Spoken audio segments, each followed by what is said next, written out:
ഇൻസ്റ്റയിൽ ഏതോ ഒരുത്തൻ്റെ റോസാപ്പൂ വരുന്നു, അപ്പോഴേക്ക് പെൺകുട്ടി വിജൃംഭിതയാകുന്നു. ഒരു റോസാപ്പൂ വിട്ടവൻ ഒരു കൊട്ട റോസാപ്പൂ അങ്ങോട്ട് അയച്ചു കൊടുക്കണത്. അപ്പോൾ അവൻ്റെ ഭാഗം ഒരു മുന്തിരിക്കോല അങ്ങോട്ട് വരുന്നത്, അങ്ങോട്ട് നല്ലൊരു വത്തക്കയുടെ പകുതി പീസോട് വിട്ട് കൊടുക്കണ്. പിന്നെ മെസ്സേജുകളാകുന്നു, പിന്നെ ഫോട്ടോസ് ആകുന്നു. ഫോട്ടോ പിന്നെ അടിയിൽ നിന്നൊക്കെ എടുക്കൽ തുടങ്ങണ്. ക്ഷമിക്കണം, എന്നെ അത് പറയാൻ സമ്മതിക്കണം. ഇനി ഞാൻ രാവിലെ ആലപ്പുഴയിൽ നിന്ന് എൻ്റെ ഒരു സഹോദരൻ വിളിച്ചു. അദ്ദേഹം അറിയുന്ന ഒരു ചെറുപ്പക്കാരൻ്റെ ഭാര്യയ്ക്ക് എന്തൊക്കെയോ വശപ്പഴകുണ്ട് എന്ന് അയാൾക്ക് തോന്നി. പലപ്പോഴായിട്ട് ചോദിച്ചു, നീ ആരോടായി സംസാരിക്കണത്, നീ ആരോടായി മെസ്സേജ് വിട്ട് കളിക്കണത്? അവർ നിഷേധിച്ചു. അങ്ങനെ ഒരു പരിപാടിയല്ല, എൻ്റെ അമ്മനോടാ എൻ്റെ ആങ്ങളനോടാന്നൊക്കെ പറഞ്ഞിട്ട് അവർ ഭയങ്കരമായി വയലൻ്റായി. പക്ഷെ അദ്ദേഹത്തിന് സംശയം വിട്ടില്ല. അദ്ദേഹം തൻ്റെ ഒരു സുഹൃത്തായ കമ്പ്യൂട്ടർ വിദഗ്ധനെ സമീപിച്ച് അയാൾ പറഞ്ഞ പൈസ കൊടുത്തിട്ട് ഇവളുടെ ഫോൺ നമ്പർ ഹാക്ക് ചെയ്യാൻ പറഞ്ഞു. ആ ചങ്ങാതി മനോഹരമായി അത് ചെയ്തു. അപ്പോൾ ഇവൻ സംശയിച്ചതുപോലെ ഒരു ചങ്ങാതിയോട് നിരന്തരമായി ചാറ്റ് ചെയ്യുന്നു. അവൻ ഇവളെ മനോഹരമായി ചീറ്റ് ചെയ്തിരിക്കുന്നു. വൃത്തികെട്ട ഫോട്ടോസ് മൊത്തം അഴിച്ചു കൊടുത്തിരിക്കുന്നു. അവൻ്റെത് ഇങ്ങോട്ടും വന്നിരിക്കുന്നു. ഞാൻ പണ്ടൊക്കെ നമ്മൾ ഇംഗ്ലീഷ് പഠിച്ചതുപോലെ വൺസ് അപ്പോൺ എ ടൈം പണ്ടൊരു രാജാവ് ഉണ്ടായിരുന്നു എന്നുള്ള കഥയല്ല പറയണത്. വ്യാഴാഴ്ച രാവിലെ എന്നെ വിളിച്ച ആലപ്പുഴക്കാരൻ സുഹൃത്ത് അല്ലെങ്കിൽ ആ ഒരു സഹോദരൻ എന്നോട് പച്ചക്ക് വിശദീകരിച്ചൊരു കാര്യം, ഇതിലെങ്ങനെ ഇടപെടണം എന്നാണ് അവൻ എന്നോട് ചോദിക്കുന്നത്. എൻ്റെ പ്രസംഗമൊക്കെ കേൾക്കാറുണ്ട് അത്രേ.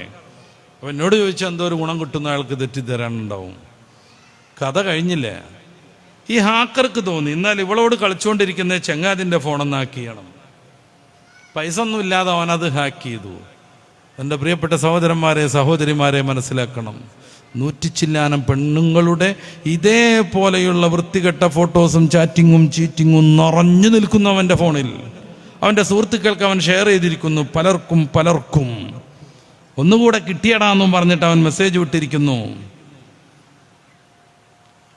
100 പെണ്ണുങ്ങളുടെ മാനം, ആത്മാഭിമാനം, കുടുംബജീവിതം, സമൂഹത്തിലുള്ള മാന്യതയെല്ലാം അവനെ ആശ്രയിച്ച് അവനെ ഡിപ്പെൻഡ് ചെയ്ത് നിൽക്കുന്നു. വത്തൊക്കെ വരുമ്പോ തിരിച്ച് തേങ്ങാക്കൊല വിടുമ്പോ ഇതങ്ങോട്ട് തോന്നൂല. ഈ ഉസ്താമാർക്ക് ഇതന്നെ പറയാനുള്ളൂ എന്നുള്ളത് ചിലപ്പോൾ തോന്നിപ്പോകും. വായന ആ പരിപാടിയില്ല, ഖുർആനോ തീരെയില്ല, ദിക്ർ ചൊല്ലൽ എടുത്തുപോയി. പിന്നെന്താ പരിപാടി? രാവിലെ മുതൽ വൈകിട്ട് വരെ തോണ്ടിക്കളിച്ചുകൊണ്ടിരിക്കുക. എത്ര മനോഹരമായി ബിരിയാണി നിർമ്മിക്കുന്നവരാണ് ഈ മറയ്ക്കപ്പുറത്തുള്ളവർ. അത് പണ്ട്. ഇപ്പൊ ബിരിയാണി നിർമ്മിക്കണം എന്നുണ്ടെങ്കിൽ ഏതെങ്കിലും ഒരു കിച്ചൺ 2 മണിക്കൂർ കാണണം എന്ന് വന്നാൽ ഈ 2 മണിക്കൂർ റബ്ബിന്റെ മുമ്പിൽ നമ്മൾ ആരോട് സമാധാനം പറയും?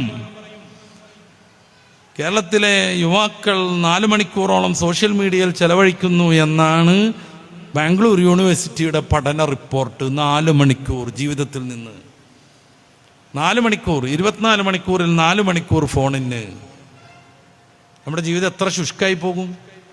അല്ലാഹു 60 വർഷം നമുക്ക് ജീവിതം നൽകുന്നുവെങ്കിൽ ഡെയിലി 4 മണിക്കൂർ വീതം തോണ്ടിക്കളിക്കാനും മൊബൈൽ ഫോണിൽ പേ നോക്കാനും മാറ്റിവെച്ചാൽ പിന്നെ എത്ര അവശേഷിക്കുന്നുണ്ടാവും ആഖിറത്തേക്ക് കൊണ്ടുപോകാനുള്ള ഇൽമു ചെയ്യാൻ, ഇൽമു പഠിക്കാൻ, ഇബാദത്ത് ചെയ്യാൻ?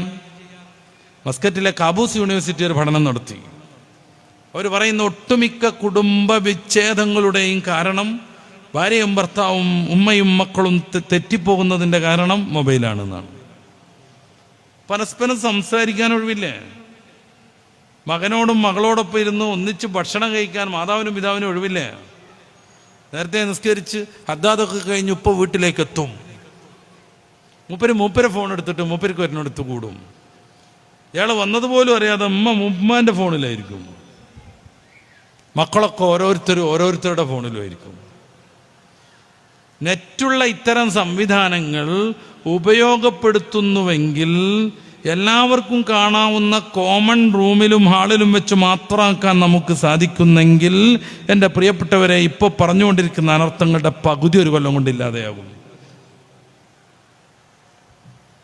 കോമൺ ആയിട്ട് ഉപയോഗിച്ചാൽ മതി. ചിലപ്പോൾ സയൻസൊക്കെ പഠിക്കുന്ന കുട്ടികളുണ്ടെങ്കിൽ അവർക്ക് ഡൗൺലോഡ് ചെയ്യാൻ കമ്പ്യൂട്ടറിൽ നെറ്റ് വേണ്ടി വരും. ആ കമ്പ്യൂട്ടർ ഡൈനിങ് ഹാളിലാണ് വെക്കേണ്ടത്. കുറച്ചും കൂടി നല്ലത് സിറ്റ് ഔട്ടിലാണ്. രാത്രി റൂമടച്ചു ഒരാളും ഫോൺ കൊണ്ട് അകത്തു പോകരുത് എന്ന് കട്ടായം പറയാൻ വാപ്പയാണോ? സാധിക്കണം. വാപ്പയാണെങ്കിൽ സാധിക്കണം, ഉമ്മയാണെങ്കിൽ സാധിക്കണം. വീട്ടിലുള്ള മൊത്തം ഫോണുകൾ കൊണ്ടുവരുമെന്ന് പറയണം ഒരു 6 മണിക്ക്, വൈകിട്ട് 6 മണിക്ക്. അതിനുവേണ്ടി ഒരു തട്ട് വേണം, എല്ലാം അതിൽ വെക്കാൻ പറയണം, സ്വിച്ച് ഓഫ് ചെയ്യാൻ പറയണം, സൈലൻ്റ് ആക്കാൻ പറയണം, ഡോണ്ട് ഡിസ്റ്റർബ് ആക്കാൻ പറയണം. അത്ര അർജൻറ്റുള്ള കേസാണെങ്കിൽ കോമൺ ആയിട്ടുള്ളൊരു ഫോണിലേക്ക് വിളിക്കട്ടെ. ഈ സാധനം ഒരു മാനസിക രോഗമായി മാറുന്നു. എന്താ റേഞ്ച് വരാത്തു എന്നുള്ള ചിന്ത, എന്താ ആരും വാട്സപ്പിൽ ബന്ധപ്പെടാത്തു എന്നുള്ള ചിന്ത. പഠിക്കാനിരിക്കുകയാണ് പെൺകുട്ടി, ഈ സാധനം അടുത്ത് കുത്തിവെച്ചിക്കണ്. ഇടക്കിടക്കുള്ള നോക്കണത് അവളുടെ ലവറോ ബെസ്റ്റിയോ ഒക്കെ എന്താ ഒന്നും വിടാത്തത് എന്നാണ്. ഇടക്കിടക്ക് നോക്കുകയാണ്. ഈ സമയം MC² ആപേക്ഷിക സിദ്ധാന്തം പഠിക്കുമ്പോൾ ഇടക്കിടക്ക് എടുത്ത് നോക്കുക, എന്താ ഒന്നും വിടാത്തത്. അതിൻ്റെ ഇടയിൽ ദേ വരുന്നു റോസാപ്പൂ, ഓളൊരു സന്തോഷം. ഇതിനിടയിൽ എവിടെ പഠിക്കാൻ പറ്റുക? എവിടെയാണ് പഠിക്കാൻ പറ്റുക? സയൻസിൻ്റെ വളരെയേറെ ഡീപ്പായി പഠിക്കേണ്ട, ടൈം എടുത്ത് പഠിക്കേണ്ട, ശ്രദ്ധ വേണ്ട മസലകൾ പിന്നെ എങ്ങനെ പഠിക്കാൻ പറ്റും? വിദ്യാഭ്യാസപരമായി വളരെ ബാക്ക് പോകുന്നു. ധാർമ്മിക വശങ്ങൾ മാറ്റിവെക്കൂ, അതിൻ്റെ മതം മാറ്റിവെക്കൂ. നമ്മൾ 4 മണിക്കൂർ ഈ സാധനത്തിൽ ഉപയോഗിക്കുമ്പോൾ പിന്നെ എങ്ങനെ നമ്മൾ പരീക്ഷയിൽ ജയിക്കുക? ഒരു കച്ചവടക്കാരൻ 4 മണിക്കൂർ ഇതിൽ കൂടുമ്പോൾ എങ്ങനെയാണ് അവൻ്റെ കച്ചവടത്തെ പുരോഗതിയിലേക്ക് കൊണ്ടുപോകാൻ കഴിയുക? ഒരു ഉദ്യോഗസ്ഥൻ 4 മണിക്കൂർ ഇതിൽ കൂടുമ്പോൾ എങ്ങനെയാണ് അവന് ഉദ്യോഗത്തോട് നീതി കാണിക്കാൻ കഴിയുക? ഒരു മാനേജർ 4 മണിക്കൂർ ഡയലി ഇതിന്മേൽ കൂടുമ്പോൾ എങ്ങനെയാണ് അവൻ്റെ സ്ഥാപനം അവന് പുരോഗതിയിലേക്ക് കൊണ്ടുപോകാൻ കഴിയുക? എങ്ങനെ അവന് ലാഭത്തിലേക്ക് കൊണ്ടുപോകാൻ കഴിയുക? എല്ലാവരും ഇതിൽ തന്നെ കാണുന്നത് മൊത്തം ഒരു നിലക്കും ഉപകാരമില്ലാത്തത്. ചില പ്രത്യേക കോമാളികളൊക്കെ ഉണ്ട്, അവരിങ്ങനെ ചാടും, കളിക്കും, തല്ലും, ചാടി തലക്കടിച്ച് കൊല്ലാനാക്കും. ഇതൊക്കെ കണ്ട് ഫാൻസായി വളരുക നമ്മുടെ പെൺകുട്ടികൾ, ആൺകുട്ടികൾ എല്ലാവരും. എന്നിട്ട് അവർ പറയണതാണ് ഇപ്പോൾ അവർക്ക് തെളിവ്. ഡാഷ് പറഞ്ഞതുപോലെ എന്ന് പറഞ്ഞാൽ അതാ ഉദ്ധരിക്കുന്നത്. എന്ത് മെസ്സേജാണ് ഇവരൊക്കെ നമ്മുടെ കുട്ടികൾക്ക് നൽകിക്കൊണ്ടിരിക്കുന്നത്? നമ്മളൊന്ന് ഉയർന്ന് ചിന്തിക്കൂ. എന്ത് മെസ്സേജാണ് ഇവർ നമ്മുടെ മക്കൾക്ക് നൽകിക്കൊണ്ടിരിക്കുന്നത്? വാപ്പാൻ്റെ പേര് വിളിക്കണം എന്നാണ് ഒരു വിഭാഗം പഠിപ്പിച്ചുകൊണ്ടിരിക്കുന്നത്. ഏറ്റവും സ്നേഹത്തോടുകൂടെ ബഹുമാനത്തോടുകൂടെ വാപ്പാന്നൊപ്പാന്നൊക്കെ വിളിച്ചിരുന്ന നമ്മുടെ മക്കളെ വാപ്പാനെ മുഹമ്മദേ എന്ന് വിളിപ്പിക്കാൻ ശീലിപ്പിക്കുകയാണ് ഇവർ. ഞാൻ നേരിട്ട് അനുഭവിച്ചു.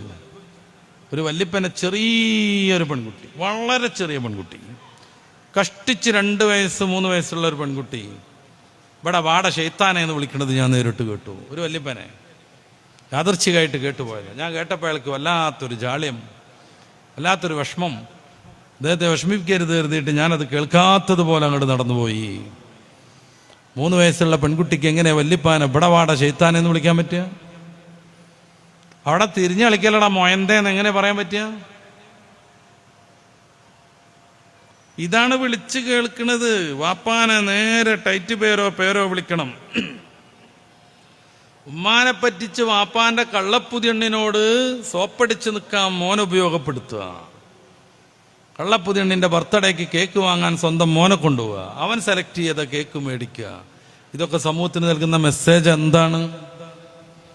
ഇതൊക്കെ സമൂഹത്തിന് നൽകുന്ന മെസ്സേജ് എന്താ? നമ്മൾ ഉറക്കാലോചിക്കണ്ടേ? അതിൻ്റെ മതപരമായ വിഷയം മാറ്റിവെക്കൂ. സാമൂഹികമായി നമുക്കൊരു ജീവിതമല്ലേ, സാമൂഹികമായൊരു ജീവിതമല്ലേ, ആരോഗ്യം സംരക്ഷിക്കേണ്ടതല്ലേ, ജോലി പ്രധാനമല്ലേ, സമ്പത്ത് ആവശ്യമല്ലേ? എല്ലാവരും ഇതിൽ കൂടിയാൽ, പഠിക്കുന്ന വിദ്യാർത്ഥികൾ മുഴുവൻ ഇതിലായാൽ, സദാസമയം ഗെയിം കളിച്ചുകൊണ്ടിരുന്നാൽ, പെരിന്തൽമണ്ണയിൽ നിന്ന് കോഴിക്കോട് വരെ ബസ് എത്തി കിട്ടാൻ 2.25 മണിക്കൂർ എടുക്കും.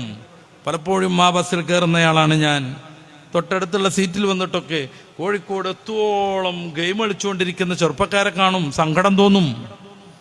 അവിടെ എത്തോളം കളിച്ചുകൊണ്ടിരിക്കുകയാണ്. അവിടെ എത്തിയാലും ഇതൊരു ഫിനിഷിലേക്ക് എത്തലില്ല.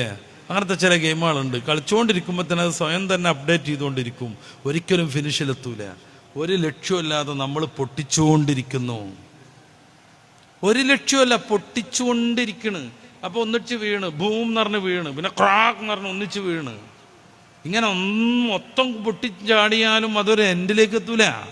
കാര്യം അത് സ്വയം അപ്ഡേറ്റ് ചെയ്തുകൊണ്ടേയിരിക്കും. ഒരു ലക്ഷ്യമല്ലാതെ ഇങ്ങനെ സമയം കളയുന്നത് നമുക്ക് എന്തൊരു പുരോഗതിയാണ് ഉണ്ടാക്കുക. ബ്ലൂ വെയിൽ, നീലത്തിമിംഗലം എന്ന് പറയുന്ന ഒരു ഗെയിം ഉണ്ടായിരുന്നു, ഇപ്പോഴും ഉണ്ട്.